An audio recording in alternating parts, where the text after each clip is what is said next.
सभी को जय माता दी। आइए अब हम दुर्गा सप्तशती के छठे अध्याय का श्रवण करते हैं। तो सबसे पहले हम माता रानी का ध्यान करते हैं। महेश सर्वेश्वर भैरव के अंग में निवास करने वाली परमोत्कृष्ट पद्मावती देवी का चिंतन करता हूँ।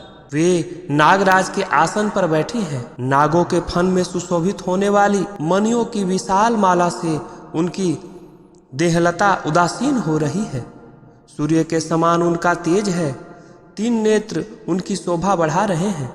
वे हाथों में माला, कुंभ, कपाल और कमल लिए हुए हैं तथा उनके मस्तक में अर्धचंद्र का मुकुट सुशोभित है। ऋषि कहते हैं, देवी का यह कथन सुनकर दूतों को बड़ा आमर्ष हुआ और उसने दैत्यराज के पास जाकर सब समाचार विस्तार पूर्वक कह सुनाया। दूत के उस वचन को सुनकर दैत्यराज कुपित हो उठा और दैत्य सेनापति धूम्रलोचन से बोला, धूम्रलोचन, तुम शीघ्र अपनी सेना के साथ लेकर जाओ और उस दुष्टा के केस पकड़कर घसीटते हुए उसे बलपूर्वक यहाँ लाओ। उसकी रक्षा करने के लिए यदि कोई दूसरा खड़ा हो तो वह देवता, यक्ष अथवा गंधर्व ही क्यों न हो, उसे अवश्य मार डालना। ऋषि कहते हैं, शुंभ के इस प्रकार आज्ञा देने पर वह धूम्रलोचन दैत्य 60,000 असुरों की सेनाओं के साथ लेकर वहाँ से तुरंत चल दिया। वहाँ पहुंचकर उसने हिमालय पर रहने वाली देवी को देखा और ललकार कर कहा, अरे तू शुंभ निशुंभ के पास चल। यदि इस समय प्रसन्नतापूर्वक मेरे स्वामी के समीप नहीं चलेगी तो मैं बलपूर्वक झोंटा पकड़कर घसीटते हुए तुझे ले चलूंगा। देवी बोली, तुम्हें दैत्यों के राजा ने भेजा है।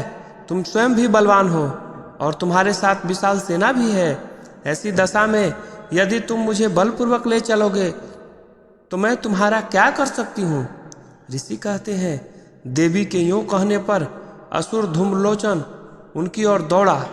तब अंबिका ने हूँ शब्द का उच्चारण मात्र से उसे भस्म कर दिया।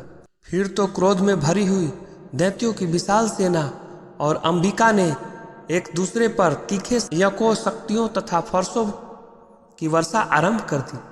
इतने में ही देवी का वाहन सिंह क्रोध में भरकर भयंकर गर्जना करके गर्दन के बालों को हिलाता हुआ असुरों की सेना में कूद पड़ा।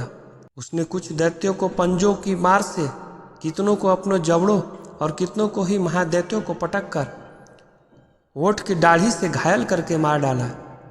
उस सिंह ने अपने नखों से कितने के पेट फाड़ डाले और थप्पड़ मारकर कितनों के सिर धड़ से अलग कर दिए। कितनों की भुजाएं और मस्तक काट डाले तथा अपनी गर्दन के बाल हिलाते हुए उसने दूसरे दैत्यों के पेट फाड़कर उनका रक्त चूस लिया। अत्यंत क्रोध में भरे हुए देवी के वाहन उस महाबली सिंह से क्षण भर में ही असुरों की सारी सेना का संहार कर डाला। शुंभ ने जब सुना कि देवी ने धूम्रलोचन असुर को मार डाला है, तब उसने सिंह से सारी सेना का सफाया कर डाला। तब उस दैत्यराज को बड़ा क्रोध हुआ, उसके ओठ कांपने लगे।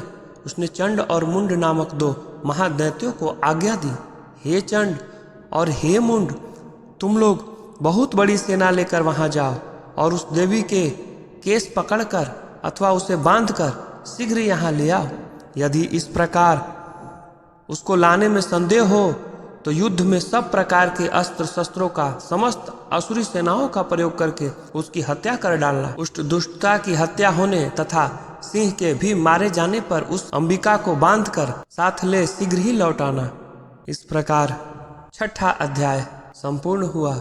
आइए अब हम दुर्गा सप्तशती के 7वें अध्याय प्रारंभ करने से पूर्व मातंगी देवी का ध्यान करता हूँ। वे रत्नमय सिंहासन पर बैठकर पढ़ते हुए तोते का मधुर शब्द सुन रही हैं। उनके शरीर का वर्ण श्याम है।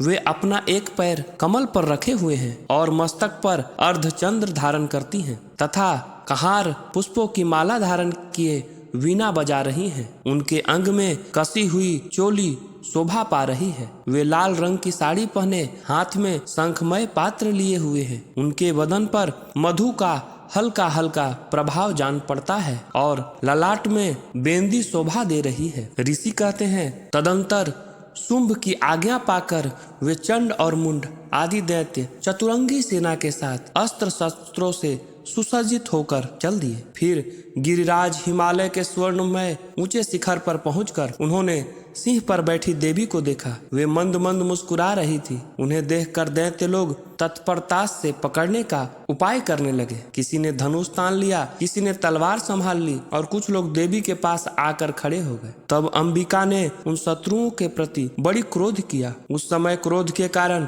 उनका मुख काला पड़ गया, ललाट में भौहें टेढ़ी हो गई और वहां से तुरंत विकराल मुखी काली प्रकट हुई, जो तलवार और पास लिए हुई थी। वे विचित्र खटक धारण किए और चीते के चमर की साड़ी पहनने नर मुंडों की माला से विभूषित थी। उनके शरीर का मांस सूख गया था, केवल हड्डियों का ढांचा था, जिससे वे अत्यंत भयंकर जान पड़ती थी। उनका मुख बहुत विशाल था, जीभ लपलपाने के कारण वे और भी डरावनी प्रतीत होने लगी थी। उनकी आंखें भीतर को धसी हुई और कुछ लाल थी। वे अपनी भयंकर गर्जना से संपूर्ण दिशाओं को गुंजा रही थी। बड़े बड़े दैत्यों का वध करती हुई वे कालिका देवी बड़े वेग से दैत्यों की उस सेना पर टूट पड़ी और उन सब को भक्षण करने लगी। वो पाश्चर रक्षकों और अंकुशधारी महावतों, योद्धाओं और घंटा सहित कितने ही हाथियों को एक ही हाथ से पकड़कर मुंह में डाल लेती थी। इस प्रकार घोड़े, रथ और सारथी के साथ रथी सैनिकों को मुंह में डालकर वे उन्हें बड़े भयानक रूप से चबा जाती थी। किसी के बाल पकड़ लेती थी, किसी का गला दबा देती थी, किसी को पैर से कुचल डालती थी और किसी को छाती धक्के से गिराकर मार डालती थी। वे असुरों को छोड़े हुए और बड़े बड़े अस्त्र शस्त्र मुंह से पकड़ लेती थी और रोष में भरकर उनको दांतों से पीस डालती थी। काली ने बलवान एवं दुरात्मा दैत्यों की वह सारी सेना रौंद डाली और खा डाली और कितनों को मार भगाया। कोई तलवार के घाट उतारे गए, कोई खटकवास पीटे गए और कितने ही असुर दांतों के अग्रभाग से कुचल जाने के कारण मृत्यु को प्राप्त हुए। इस प्रकार देवी ने असुरों की उस सारी सेनाओं को क्षण भर में मार गिराया। यह देखकर चंड उन अत्यंत भयानक काली देवी को दौड़ा तथा महादैत्य मुंड ने भी अत्यंत भयंकर बाणों की वर्षा से तथा हजारों बार चलाए हुए चक्रों से उन भयानक नेत्र वाली देवी को आच्छादित कर दिया। वे उनको चक्र देवी के मुख में समाते हुए ऐसे जान पड़े मानो सूर्य के बहुतेरे मंडल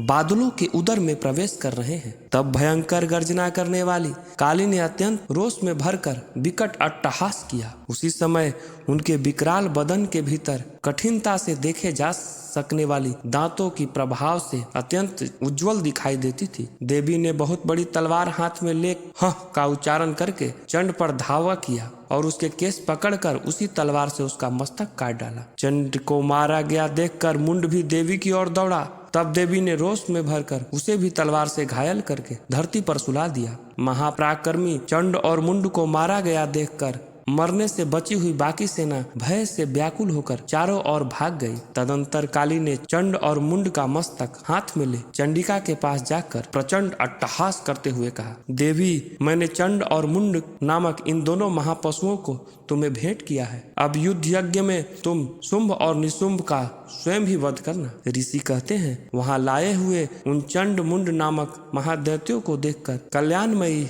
चंडी ने काली से मधुर वाणी में कहा, देवी, तुम चंड और मुंड को लेकर मेरे पास आई हो, इसीलिए संसार में चामुंडा के नाम से तुम्हारी ख्याति होगी। इस प्रकार दुर्गा सप्तशती का 7वां अध्याय संपूर्ण हुआ। बोलिए दुर्गा माता की जय। सभी को जय माता दी। नवरात्र के छठे दिन माँ कात्यायनी की पूजा का विधान है। माँ भगवती का छठा स्वरूप माना जाता है। माँ कात्यायनी को युद्ध की देवी भी कहा जाता है। माता का स्वरूप सोने के समान चमकीला माना जाता है और इनको प्रिय रंग पीला है। मानते हैं कि माँ की पूजा से न सिर्फ असीम बल की प्राप्ति होती है, बल्कि इनका कृपा से विवाह में आने वाली अड़चनें भी दूर हो जाती है। एक कथा के अनुसार वनमिकत का नाम के महर्षि थे। उनका एक पुत्र था जिनका नाम कात्स्य रखा गया। इसके बाद कात्स्य गोत्र में महर्षि कात्यायन ने जन्म लिया। उनकी कोई संतान नहीं थी। उन्होंने माँ भगवती को पुत्री के रूप में पाने के लिए कठोर तपस्या की। महर्षि कात्यायनी की तपस्या से प्रसन्न होकर माँ भगवती ने उन्हें साक्षात दर्शन दिया और कात्यायनी ऋषि ने माता को अपनी मनसा बताई। देवी भगवती ने वचन दिया कि वह उनके घर पुत्री के रूप में जन्म लेगी। जब तीनों लोकों पर दैत्यों का आतंक बढ़ गया और देवता देवी उसके कृत्य से परेशान हो गए, तब ब्रह्मा, विष्णु और भगवान शिव के तेज से माता ने महर्षि कात्यायनी के घर जन्म लिया है, इसीलिए माता के इस स्वरूप को कात्यायनी के नाम से जाना जाता है। माता के जन्म के बाद कात्यायनी ऋषि ने सप्तमी, अष्टमी और नवमी तीनों दिन तक माँ कात्यायनी की विधिवत पूजा अर्चना की। इसके बाद माँ कात्यायनी ने दशमी के दिन दैत्यों का वध कर तीनों लोकों को उसके अत्याचार से बचाया। माँ कात्यायनी जिन्हें भी विवाह में समस्या उत्पन्न हो रही हो या कुंडली में विवाह का योग नहीं बन रहा हो तो माँ कात्यायनी की विधिवत पूजा अर्चना करें और 108 बार माता के मंत्रों का जाप करें। इससे देवी दुर्गे उमा विश्व जननी रमा मातु तारा, एक जगदम्बा तेरा सहारा, एक जगदम्बा तेरा सहारा, है तू ही वैष्णवी मोह माया, तूने सारे जगत को बनाया, है तू ही वैष्णवी मोह माया, तूने सारे जगत को बनाया। तेरे चरणों में माँ रहता मस्तक नवा यह हमारा, एक जगदम्बा तेरा सहारा। देवी दुर्गे उमा विश्व जननी रमा मातु तारा, एक जगदम्बा तेरा सहारा, एक जगदम्बा तेरा सहारा। शैलजा स्कंद माता भवानी, पार्वती भद्रकाली मृडानी, शैलजा स्कंद माता भवानी, पार्वती भद्रकाली मृडानी, सर्वबुद्धि प्रदे अष्ट सिद्धि वरदे तू अपारा, एक जगदम्बा तेरा सहारा, एक जगदम्बा तेरा सहारा। पुण्यवानों के घर